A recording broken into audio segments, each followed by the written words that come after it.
पार्वती जी ने किया। 9 प्रश्न किए हैं।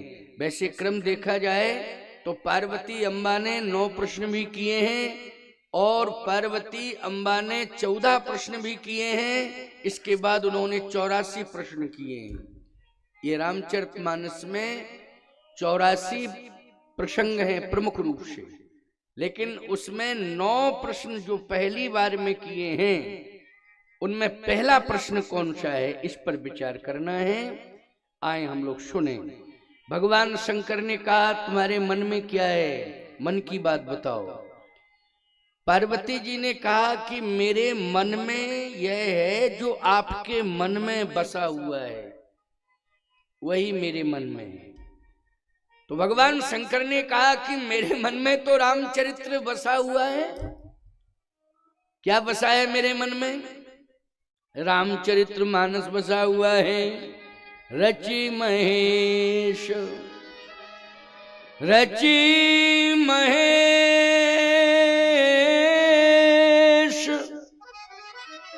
निज मानस राखा, शिवासन भाखा।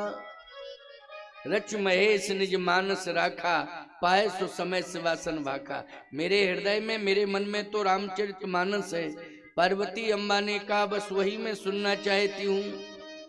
तो मैं कहाँ से सुनाऊं राम का चरित्र, पहले ये तो बता, क्योंकि बहुत बड़ा है। हरि अनंत हरि कथा अनंता, बहुत बड़ा है रामचरित्र, छोटा नहीं है। कहां से सुनाऊं? पार्वती जी ने कहा महाराज वह रामचरित्र सुनाइए आप, जो रामचरित्र जन जन तक पहुंच जाए और जन जन के घर में प्रवेश कर जाए, जन जन के हृदय का परिवर्तन हो जावे, ऐसा रामचरित्र सुनाइए आप। हमें वो रामचरित्र नहीं सुनना है कि जिसको लोग समझ ना सके। हमें तो वो चरित्र सुनाइए जिससे जन जन का कल्याण होने के साथ साथ जन जन के हृदय में परिवर्तन भी हो जाए। परिवर्तन होना बहुत आवश्यक है। इसलिए कथा जो सकल लोक हितकारी, ओ सोई पूछन चह सैल कुमारी। कथा जो सकल लोक हितकारी, लोक का हित करने वाली कथा, वो उसको सुनाइए। भगवान शंकर ने कहा पार्वती लोक का कल्याण करने वाली कथा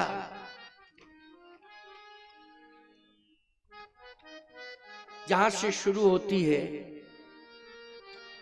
उसमें श्रेय जाता है महाराज मनु को। अच्छा बोलो हम सब किसकी संतान हैं? महाराज मनु की संतान है। अच्छा मनु जी की संतान है तो मनु जी महाराज ने ही लोक को बसाया है कि नहीं? बोलो। जब मनु की संतान है, जैसे धरती सोनी है और धरती पर रहने वाले लोग आ जाएं तो शोभा बढ़ जाती है कि नहीं बढ़ जाती धरती की? बोलो भाई। जैसे घर बहुत अच्छा बना है लेकिन बना ही बना रहे, लेकिन उसमें रहने वाले लोग अगर आ जाएं अच्छे तो फिर घर अच्छा लगने लगता है। दीवालों से अच्छा नहीं लगता है, आलीशान बनाने से अच्छा नहीं लगता है। उसके अंदर रहने वाले भी लोग होने चाहिए और अच्छे विचारधारा के लोग होने चाहिए, तभी घर की शोभा है। इस धरती पर अच्छे लोग रहें, अच्छी सोच वाले लोग रहें तो धरती की शोभा है।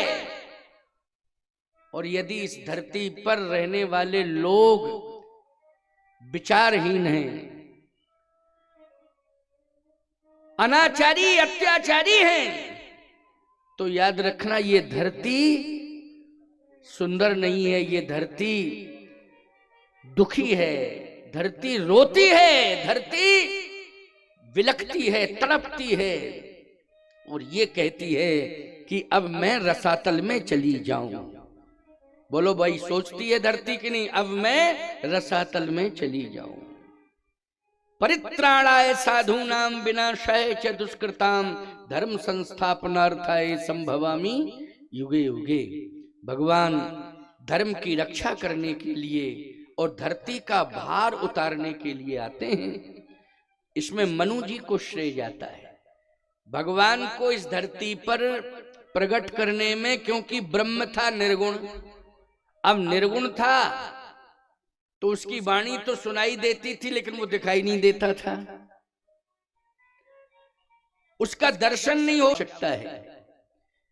हमें उसके विचारों की भी आवश्यकता है लेकिन उसके दर्शन की भी आवश्यकता है।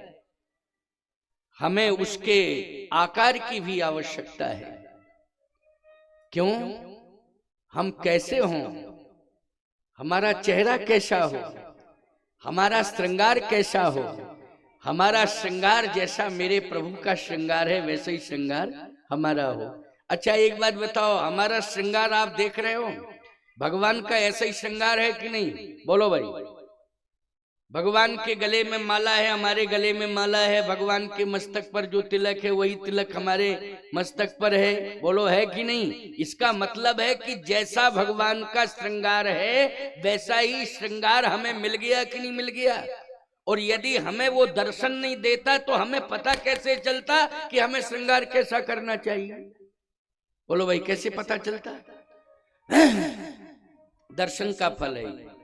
माताओं, बहन, बेटियों, ये श्रृंगार हमें किसने दिया है?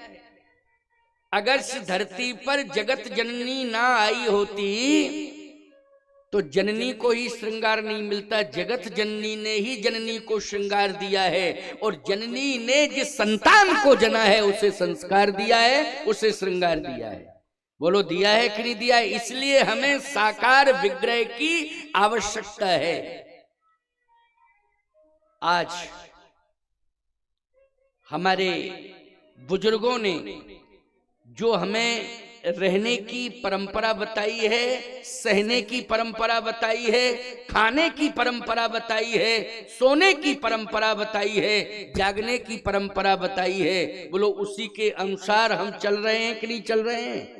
यदि उससे विपरीत हम हो रहे हैं तो निश्चित रूप से हम अपने बुजुर्गों का भी अपमान कर रहे हैं और अपने सनातन का भी अपमान कर रहे हैं। इसलिए हमें सनातन की मर्यादा बुजुर्गों के द्वारा बनाए हुए नियमों के अनुसार चलना चाहिए। पार्वती अम्मा ने कहा कि उसका दर्शन हो जावे, वो तो निर्गुण है। पार्वती अम्मा ने कहा वो सगुण कैसे होगा?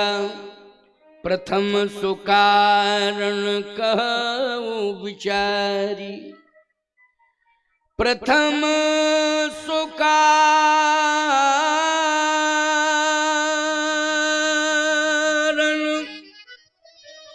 कहूं विचारी,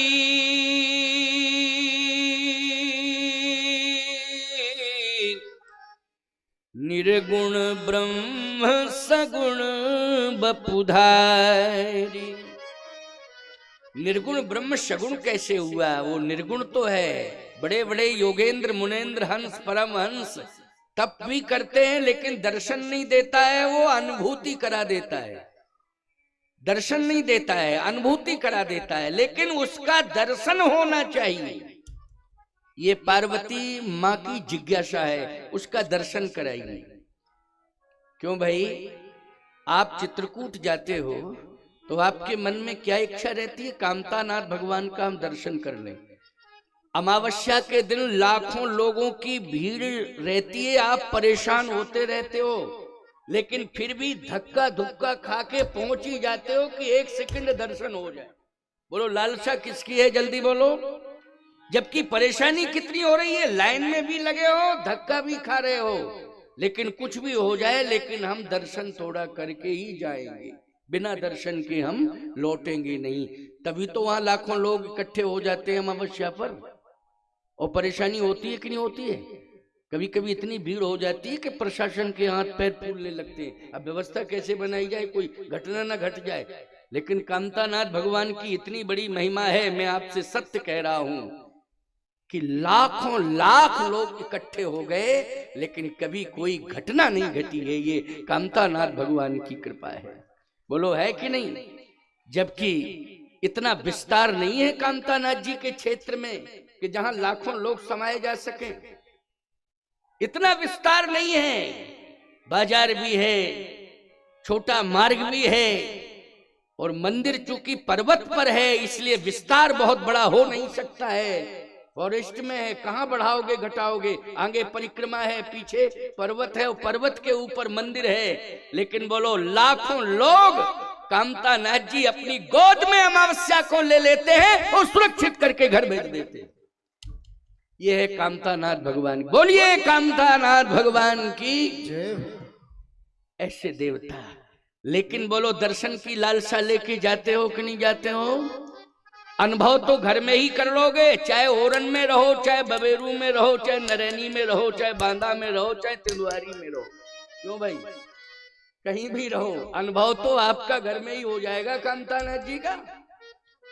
लेकिन नहीं, व्यस्त से व्यस्त समय में समय निकाल करके आप बेटी की बेटे के भी शादी है, अगर अमावस्या पड़ गई है तो आप कहते हो कि हम विवाह छोड़ के जाएंगे लेकिन दर्शन करके आएंगे। हमारा संकल्प है कि अमावस्या को हमें करना ही है। बहुत से लोग जिनकी बेटी की शादी है वो अमावस्या को पहुंचे, बोले मैंने कहा जल्दी जा रहे हो? बोले महाराज जी बेटी, मैंने कहा बेटी की शादी है और तुम दर्शन करने? बोले हमारा संकल्प है अमावस्या को आते ही हैं, आते हैं, और उन्हीं की कृपा से तो महाराज दामाद मिला है, उन्हीं की कृपा से बेटी का विवाह हो रहा है, उन्हीं की कृपा से सारा प्रबंध हुआ है। और बड़े उत्साह के साथ कहते हैं अब महाराज दर्शन मिल गया कामतानाथ जी का, अब विश्वास हो गया कि हमारी बेटी की शादी में कोई बाधा खड़ी नहीं होगी, अब मुझे विश्वास हो गया। ऐसा मैंने लोगों से सुना है।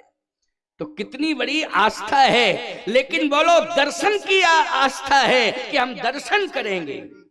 पार्वती मैया ने क्या कहा कि वो निर्गुण है लेकिन उससे सगुण तो बनाना ही बनाना है, और सगुण बन के प्रत्यक्ष रूप से प्रकट होकर वो दर्शन दे। भगवान शंकर ने कहा तूने बड़ी समस्या खड़ी कर दी, यानी असंभव कार्य को कैसे संभव किया जाए? असंभव है ये। वो निर्गुण है। बिन पग चले सुने बिन काना, कर बिन कर्म करे विधि नाना, आनंद रहित सकल रस भोगी, बिन बाणी बक्ता बड़ जोगी। ये असंभव है कि वो सगुण बन जाए, उसके नेत्र आ जावे, उसके नासिका आ जावे, उसके हाथ आ जावे, उसके पैर आ जावे, उसका पूरा आकार आ जावे। ये तो बहुत मुश्किल की बात है, बहुत मुश्किल की बात है। शालिग्राम भगवान का दर्शन आप करते हो? एक महात्मा ने संकल्प किया, अभी वो संत हैं अयोध्या में, माझा में रहते हैं, महंत रामप्रिय दास जी।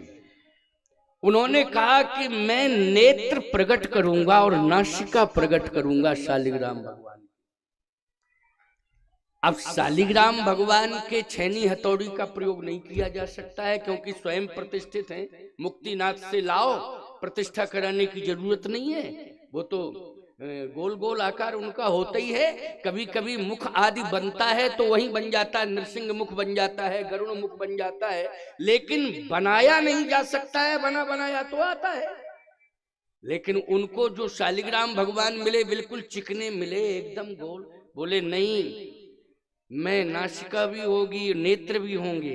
अरे बड़ा जिद्दी महात्मा है, कहां से हो जाएंगे? क्या छेनी हथौड़ी का प्रयोग करेगा? अरे बोले होती नहीं, छेनी हथौड़ी थोड़ी लगाई जाती है शालिग्राम भगवान के। प्रतिष्ठा होने के बाद भगवान पर किसी भी शस्त्र का प्रयोग नहीं किया जाता। इसके पहले कारीगर कलाकार कुछ भी कर ले जाए, प्रतिष्ठा होने के पहले, है ना, लेकिन बाद में ये सब प्रयोग नहीं होता है। लेकिन वो स्वयं प्रतिष्ठित हैं।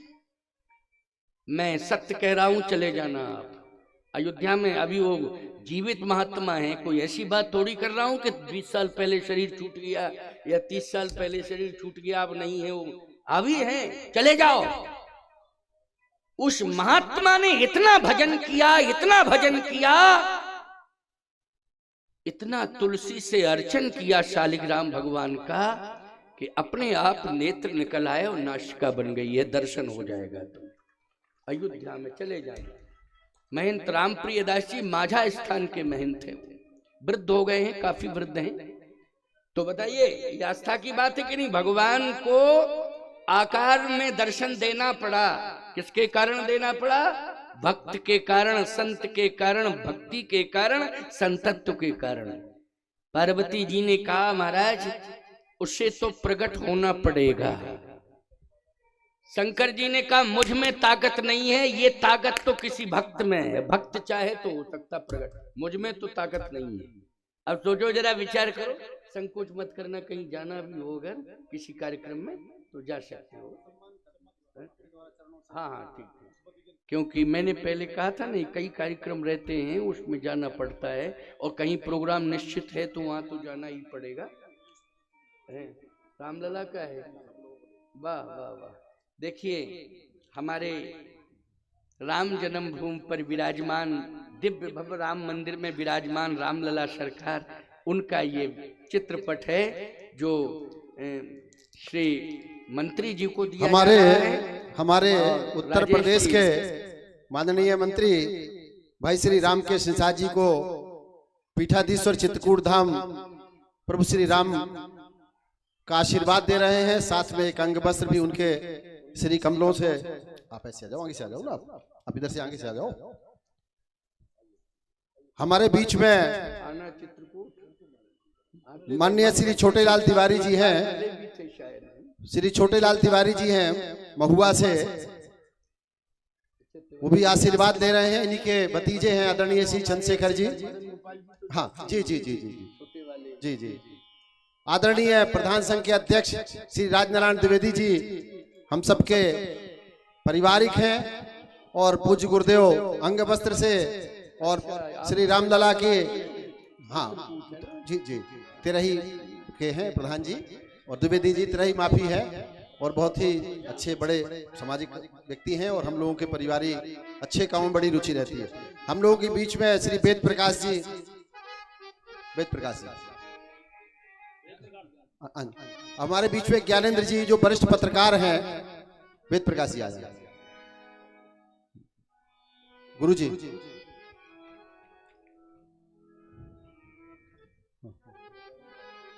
ज्ञानेंद्र जी, ये बड़े जी टीवी के पत्रकार हैं, परिवार के सदस्य हैं, और महाराज जी के बड़े नजदीकी हैं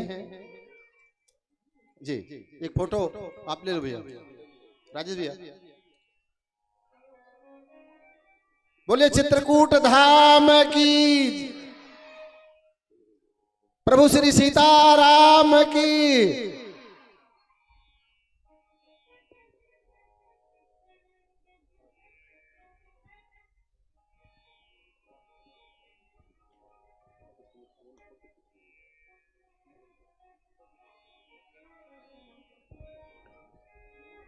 बोलिए भक्तवत्सल भगवान की, श्री कामदानाथ भगवान की, श्री राम लला सरकार की, श्री राम जन्मभूमि की, श्री राम तपोभूमि की, जय जय सीताराम। श्री राम जी की तपोभूमि चित्रकूट धाम और जन्मभूमि अयोध्या धाम। और आप लोग तो तपोभूमि के हो ना, श्री राम जी की तपोभूमि। पहले तो बांदा जिला था, अब चित्रकूट बन गया है, लेकिन पहले बांदा जिला ही था। और तुलसीदास जी महाराज, देखिए ये ग्रंथ जो है अंतरराष्ट्रीय स्तर का ग्रंथ है, और ये कहा जाए तो अतिशयोक्ति नहीं होगी कि ये केवल अंतरराष्ट्रीय ग्रंथ ही नहीं है, ये ग्रंथ तो त्रिभुवन में सिद्धि और प्रसिद्धि प्राप्त ग्रंथ है, क्योंकि शिव जी के हृदय में रखा रहता है। बाबा तुलसी ने तो प्रकट कर दिया है इसको अपनी श्रद्धा भक्ति से, लेकिन तुलसी ने जन्म कहाँ लिया है? आपके समीप में ही लिया है कि नहीं?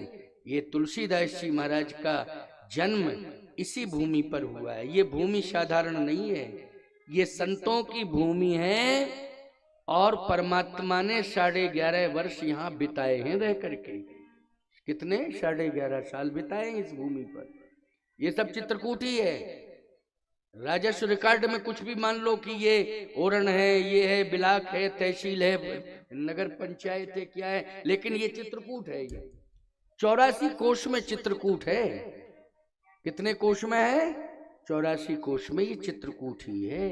ये भूमि अनादिकालीन परंपरा से तो ये भूमि चित्रकूट की भूमि रही है। इसलिए आओ श्रवण करो। बड़ा अच्छा भाव दे रहा था मैं, क्या कि भगवान शंकर ने कहा पार्वती मुझ में तो हिम्मत नहीं है कि मैं उसको प्रकट कर दूं, मुझ में नहीं है हिम्मत, मैं तो ध्यान करता हूं उसका। तुम पुण्य राम राम दिन राति सादर जपहु अनंग अराती। फिर प्रकट कौन करेगा? भगवान शंकर ने कहा भक्त करेगा। तो आप भी तो भक्त हैं। भगवान शंकर ने कहा पार्वती मैं अपने को भक्त भी नहीं मानता हूं। संत तो बनना बड़ी बात है, मैं अपने को भक्त भी नहीं मानता हूं। क्यों? फिर क्या मानते हैं आप? मैं तो भगवान के भक्तों का, जो भगवान के भक्त हैं, जो भगवान की भक्ति करते हैं, उन भक्तों का हूं। और वो भक्त जो है मुझे जैसा बताते हैं वैसा ही मैं करता हूं। देखो भाई, शंकर जी भी भगवान के भक्तों के वश में हैं। समझ रहे हो कि नहीं? भगवान के भक्तों के वश में हैं भगवान शंकर। अच्छा, और भगवान शंकर ही भक्तों के वश में नहीं है, भगवान राम भी भक्तों के वश में है। बोलो मैं निज भक्तन हाथ बिकाऊं। भक्तों में बड़ी ताकत है। तो भक्त कौन है? बोले जो भक्ति करे। तो भक्ति किसे कहते हैं? अब सुन लीजिए इस बात को, भक्ति किसे कहते हैं। नौदा भक्ति में भगवान ने पहली भक्ति बताई है, प्रथम भगति। प्रथम भगति संतन कर संगा। बोलो भाई, पहली भक्ति क्या बताई? संतों का संग। प्रथम भगति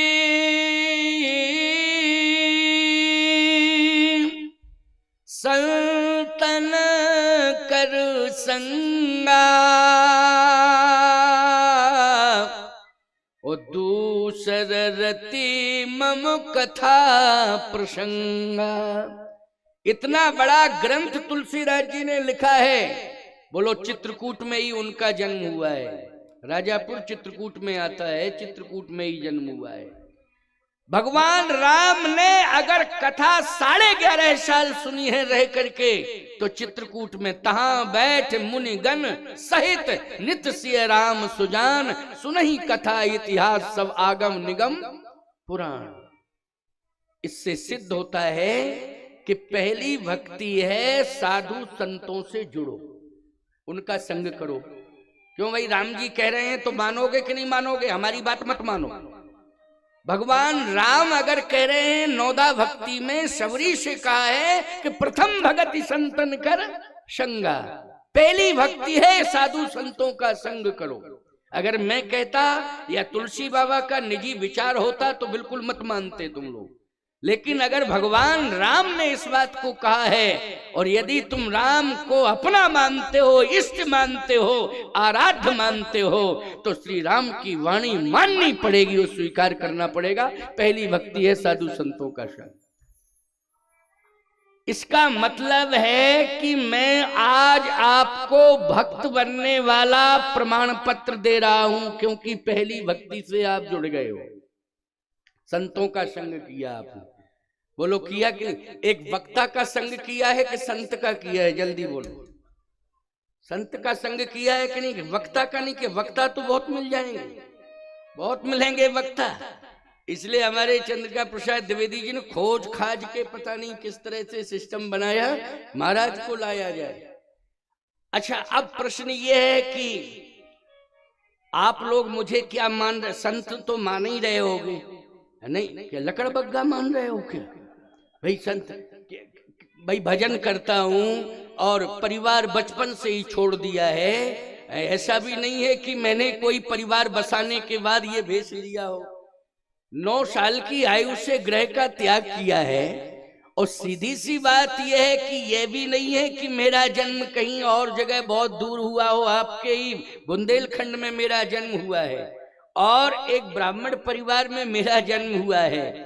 और सही बात बता दूं, तुलसीदास जी महाराज का जन्म भी राजापुर में हुआ, लेकिन दुबे परिवार में हुआ कि नहीं? मेरा भी जन्म दुबे परिवार में हुआ और कथा भी कह रहा हूं दुबे परिवार में कह रहा हूं। ऐसा बढ़िया योग संयोग बन गया है ना। लेकिन 9 वर्ष की अवस्था में ही ग्रह का त्याग कर दिया। और सत्य तो यह है कि सबसे पहले मुझे कामता नाथ ने ही बुला लिया था चित्रकूट में, तो आया भी हूं तो चित्रकूट आया हूं। अरे चित्रकूट में भी तो बहुत आश्रम है। किसी संत के यहां किसी मंदिर में जाकर के मैं मंत्र ले सकता था, रह सकता था, लेकिन नहीं, सीधे घर से आया और कामतानाथ प्रमुख द्वार में ही शिष्यत्व ग्रहण किया है मैंने। बोलो भाई, कामतानाथ ने डायरेक्ट स्वीकार किया कि नहीं किया? भेष दिया है भगवान कामतानाथ ने दिया है। तो जाना पहचाना संत हूं आपके क्षेत्र का। बोलो भाई कामतानाथ। और कामतानाथ चित्रकूट के स्थावर देवता कौन है? कामतानाथ। बोलो है कि नहीं? अच्छा, काशी के स्थावर देवता कौन है? विश्वनाथ। जगन्नाथपुरी चले जाओ, वहां के मुख्य देवता कौन है? जगन्नाथ। बद्रीनारायण चले जाओ, वहां के मुख्य देवता कौन है? बद्रीनाथ। इसलिए कामतानाथ मुख्य देवता है चित्रकूट के। 2 ही तो हैं, एक तो मंदाकिनी गंगा में स्नान करो, श्रीमत गेंद्रनाथ भगवान को जल चढ़ाओ और सीधे वहां से कामतानाथ भगवान का दर्शन करके परिक्रमा करके घर जाओ, और कहीं जाने की जरूरत नहीं है। क्यों भाई? इतना ही चित्रकूट का मुख्य दर्शन। फिर चाहे हनुमान धारा चले जाओ, अनसुईया जी चले जाओ, गोदावरी चले जाओ, कहीं भी चले जाओ, लेकिन सत्य तो यह है कि मंदाकिनी गंगा में स्नान करो, 1 लोटा जल श्रीमद गेंद्रनाथ भगवान को चढ़ाओ और सीधे जाके कामतानाथ का दर्शन करके परिक्रमा करके घर चले जाओ। चित्रकूट दर्शन का फल मिल गया आपको। तो प्रथम भगति संतन कर संगा, साधु संतों का संग करो। तो भगवान शंकर ने कहा कि मेरे प्रभु राम ने तो यही बताया है कि संतों का संग करना ही भक्ति है, संतों का संग। तो पार्वती जी ने कहा कि मुझे आपने पहले संतों से ही तो जोड़ने की कोशिश की थी। बस यही तो बात है कि एक बार कुंभज ऋषि पाई, एक बार त्रेता युग माई, शंभु गए कुंभज ऋषि पाई। ऋषि से जोड़ने की कोशिश की थी कि ऋषियों से जुड़ो, क्योंकि प्रथम भगति संतन कर संगा, साधु संतों का संग करना ये पहली भक्ति है। तो पार्वती जी ने कहा कि महाराज सुन लीजिए, मैं आपको संत ही मानती हूं और किसके संग बैठी हूं ये बताओ। शंकर जी बोले मेरे संग बैठी हो, तो बस मैं आपके संग बैठी हूं तो सत्संग हो रहा है और संत का संग मुझे मिल गया है। क्योंकि गूढ़ऊ तत्वन साधु दुरावही,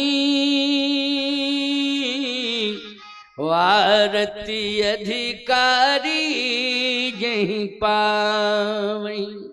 आप संत हैं और मैंने आपको संत के रूप में स्वीकार किया है, और आज मैं संत का संग प्राप्त कर चुकी हूं और आपकी वाणी से सत्संग सुन रही हूं। इसलिए दूसर रति मम कथा प्रसंगा, दूसरी भक्ति है कथा सुनना।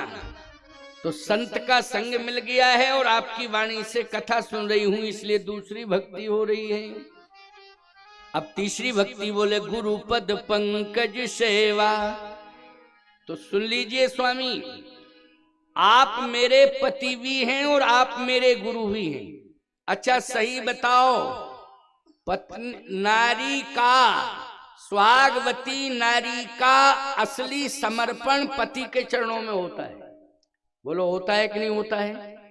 असली समर्पण होता है। श्रद्धा सबसे करेगी वो, सम्मान सबका करेगी, लेकिन समर्पण केवल एक के ही चरणों में करेगी, वो होता है पति।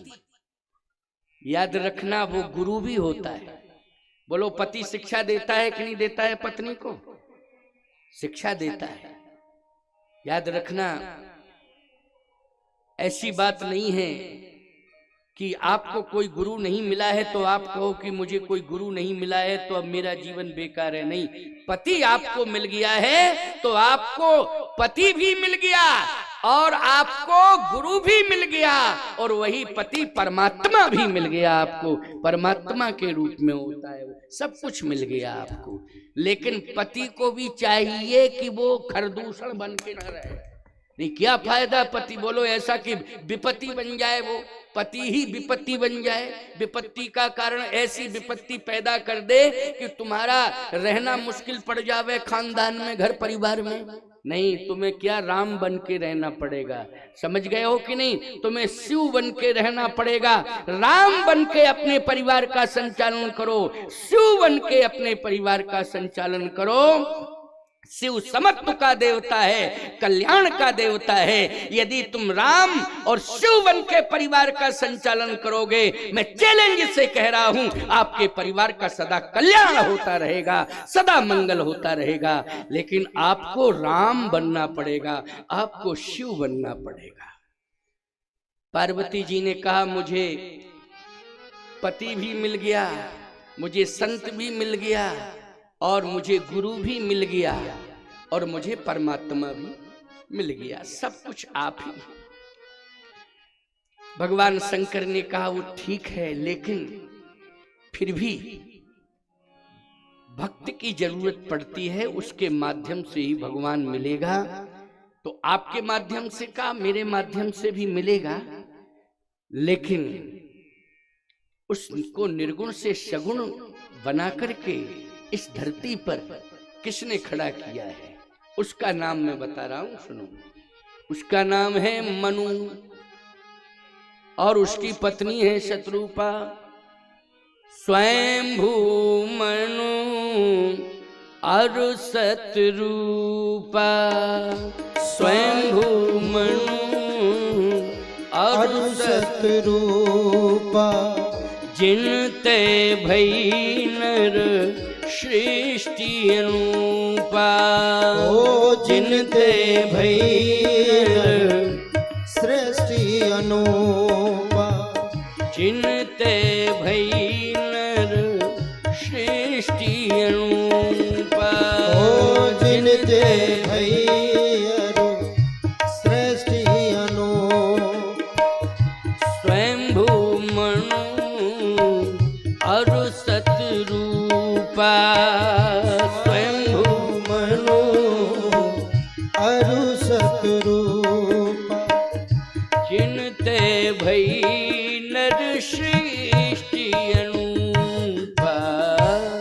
स्वयंभू मनु और शत्रुपा, इनसे सृष्टि भई अनुपा, इनते भई नर सृष्टि अनुपा। अनूप मानी जानते हो? अनुपम, सुंदर, संस्कारी। संस्कारी संतान कैसे हुई, इनको श्रेय क्यों मिल रहा है महाराज मनु शत्रुपा को? आपको एक बात बतावें, एक ही काल में दो लोगों ने प्रयास किया है सृष्टि के लिए। आप कहो कौन कौन? और राजा हैं दोनों, एक तो महाराज मनु हैं और दूसरे महाराज सत्यकेतु हैं। समझ लो इस बात को, इस भाव को भी सुन लो बहुत ध्यान से। एक महाराज मनु हैं और एक महाराज सत्यकेतु हैं, लेकिन सत्यकेतु फेल हो गया, मनु पास हो गए। इसलिए स्वयंभू मनु और शत्रुपा, और जिनते भई नर सृष्टि अनुपा। अच्छा बोलो, इलेक्शन में पक्ष विपक्ष दोनों आमने सामने रहते हैं कि नहीं रहते हैं? तो एक सफल होता है और दूसरा विफल होता है। अच्छा, दोनों सफल होते हैं क्या? फिर काहे का इलेक्शन है? सफल तो एक ही होगा ना, दो में एक सफल होगा और एक विफल होगा। तो दो राजाओं का संकल्प है कि मैं अनूप सृष्टि का सृजन करूंगा। उसमें श्रेय लूंगा। यद्यपि ब्रह्मा को श्रेय मिल रहा है, और ब्रह्मा का तो बॉस अगर देखा जाए कौन है, बोले ब्रह्म है। जासु अंश तय उपजय नाना शंभु बिरंच विष्णु भगवान। बोलो भाई, सबका सिरमौर कौन है? ब्रह्म है। और ब्रह्म कौन है? बोले ब्रह्म राम ते नाम बड़। बोले राम है ब्रह्म, और राम से बड़ा राम का नाम है।